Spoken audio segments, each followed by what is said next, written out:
En aquel tiempo subió Jesús a una barca, cruzó a la otra orilla y fue a su ciudad. Le presentaron un paralítico acostado en una camilla. Viendo la fe que tenían, dijo al paralítico: «Ánimo, hijo, tus pecados están perdonados». Algunos de los letrados se dijeron: «Este blasfema». Jesús, sabiendo lo que pensaban, les dijo: «¿Por qué pensáis mal? ¿Qué es más fácil decir: tus pecados están perdonados, o decir: levántate y anda? Pues para que veáis que el Hijo del Hombre tiene potestad en la tierra para perdonar pecados», dijo, dirigiéndose al paralítico: «Ponte en pie, coge tu camilla y vete a tu casa». Se puso en pie y se fue a su casa. Al ver esto, la gente quedó sobrecogida y alababa a Dios, que da a los hombres tal potestad. Palabra del Señor. Para entender este Evangelio hay que comprender algo típico, por lo menos de la cultura judía, y no sé si también de la cultura pagana, pero que está aún muy metido en nuestro subconsciente. La idea de que el mal que sufrimos, en este caso una enfermedad, es consecuencia de un pecado. Los judíos, en el momento en que vive Jesús, estaban divididos en dos grandes grupos. Unos creían en la vida eterna, los fariseos creían en la vida eterna, y por supuesto, sin ser fariseos, muchos judíos creían en la vida eterna, en la resurrección. Pero otros no.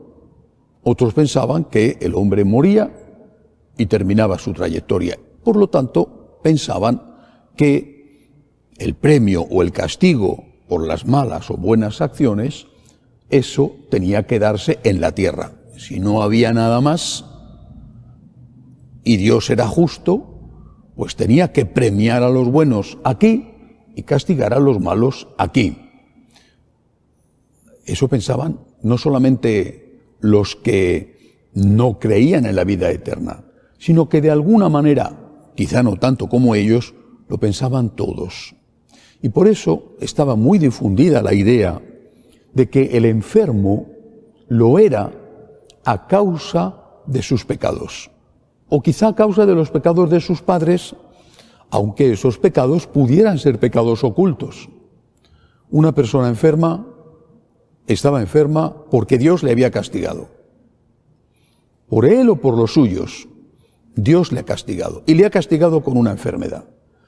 Y eso todavía está metido en nuestro subconsciente. Y cuando vemos a alguien que tiene un problema, decimos: Dios le ha castigado.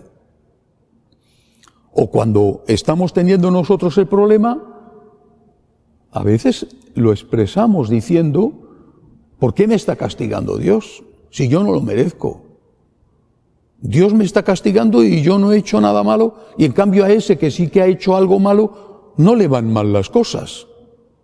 Repito, estamos con una mentalidad que no es la mentalidad cristiana, y no lo es porque si lo fuera, ¿qué tendríamos que decir de Cristo crucificado? Lo mismo que decían los que le rodeaban al lado de la cruz y se burlaban de él, no la Virgen y San Juan. Y lo mismo que en el fondo pensaban los discípulos y los apóstoles que se habían alejado del Señor cuando vieron que le apresaban. Si tiene éxito, Dios está con él. Si fracasa, es que Dios no está con él. Si muere en la cruz, es porque Dios le ha abandonado. Si muere en la cruz, es porque todo es falso. Si muere en la cruz, es porque Dios no le ama o Dios no respalda su divinidad. En cambio, si hace milagros, si tiene éxito, es que Dios le ama y Dios respalda sus pretensiones de que Él, Jesús, es Dios. Es una mentalidad que no es correcta. Cristo en la cruz, Cristo que muere abandonado, Cristo que grita: Dios mío, ¿por qué me has abandonado? Cristo que se confía a Dios, Cristo es Dios. Por lo tanto, no podemos decir: la enfermedad es un castigo de Dios. Hay muchos hombres justos que están enfermos y muchos muy malvados que tienen una salud excelente. te falta trabajo, es un castigo de Dios. Pues hay mucha gente que no tiene trabajo y que son geniales, magníficos, santos, y otros que tienen un gran trabajo y son unos sinvergüenzas, y han conseguido ese trabajo porque son unos sinvergüenzas. Han mentido o han robado. Yo creo que esa es la primera lección. Cuando sufrimos, no está ligado a un castigo por nuestros pecados. Es un misterio. A veces sí, sufrimos como consecuencia de un pecado. Sufres porque estás en la cárcel porque has cometido un delito. Sufres porque tienes una enfermedad que se debe a un vicio, a algo que has hecho que no tenías que hacer. Pero no siempre es así. Sufres y no tienes la culpa de sufrir, que te ha atropellado un coche. ¿Qué culpa tenías tú si estabas cruzando el semáforo en verde para los peatones y uno que iba borracho te ha atropellado, se ha saltado el semáforo en rojo para él? ¿Qué culpa tienes tú? Hay que tener mucho cuidado con esto, porque podemos ser enormemente injustos con los demás o con nosotros mismos. En todo caso, Jesús aprovecha esta mentalidad para dar una enseñanza. Él, porque es Dios, puede perdonar pecados, y esto es maravilloso.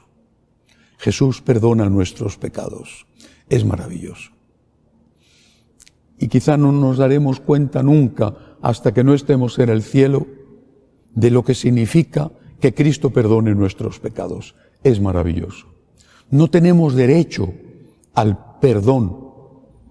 El perdón es un don que se suplica. La justicia sí es un derecho. Tenemos derecho a que sean justos con nosotros, pero no a que nos perdonen. El juez puede decir: usted ha hecho esto y tiene que pagar una multa, o tiene que ir a la cárcel. Eso es la justicia. Y luego viene el indulto. El indulto que da un gobierno, por los motivos que sean. Esta persona, justamente castigada a tantos años de cárcel o a pagar tal multa, la indulto. Eso es un don. Por eso el perdón es un regalo. No tengo derecho al perdón. Tengo derecho a la justicia, pero no al perdón. El Señor perdona mis pecados. Es una cosa maravillosa. Es una noticia extraordinaria. Es un regalo inmenso. Es algo que tengo que agradecer. Señor, tú has venido a curar mis heridas. Has venido a curar las heridas de mi alma. Has venido a perdonar mis pecados. Has venido a abrirme las puertas del cielo. Por eso, Señor, te doy las gracias. No lo merezco, te lo suplico, me lo das, te lo agradezco. Que así sea.